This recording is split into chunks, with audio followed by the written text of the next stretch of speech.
majina naitwa Ashura Mwazembe.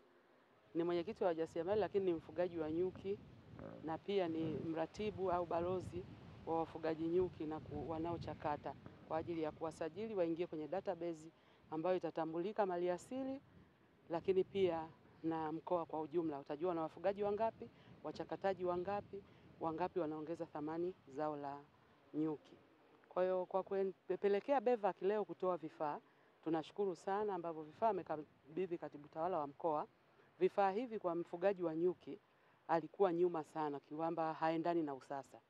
Soko letu la asali lilikuwa ni changamoto kumfikia mteja aweze kutambua unafugia kweli kwenye poli au hifadhi za serikali au poli lako mwenyewe.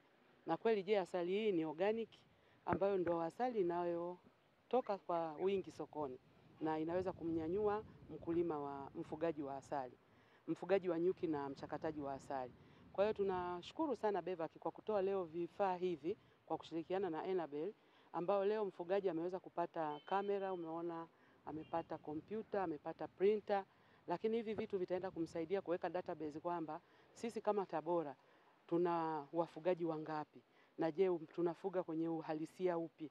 Kwa hiyo tunaamini kabisa kwamba sasa tutapata soko la ndani na la nje kwa umakini zaidi. Ukizingatia wafugaji wa nje wanahitaji vigezo vingi sana ambavyo kwa uhalisia sisi tunavifanya, lakini kwa sababu tulikuwa hatuna vyombo vya kisasa ambavyo unaviona ambavyo tumevipata, lakini kwa kuendea hivi vyombo na maana lile soko tunalifikia kwa wepesi na elimu itakayoendelea kutolewa namna gani ya kuingia kwenye mtandao ambao wao wanatukiingia sisi tunaona namna gani wanataka vigezo gani. Kwa hiyo na sisi vigezo hivyo kwa kupitia vifaa tulivyopewa tutaviandaa katika laptop zetu, lakini katika mitandao yetu wataona kumbe website Tabora labda Urambo maji yao kwenye asali ni kiasi gani, asali yao iko kwenye unyevu gani. Kwa hiyo hivi vyote tutavizingatia kwa ubora kupitia TBS. Kwa kushirikiana na SIDO tutapata usahihi wa mali ambayo itakuwa inaenda chakula ambacho anaenda kula mlaji. Kwa maana hiyo tutegemee mkoa wa Tabora zao la asali ambao ni zao mama kwa mkoa wa Tabora sasa limeenda kupanda kutokana na wao kututhamini na kuthamini zao la nyuki.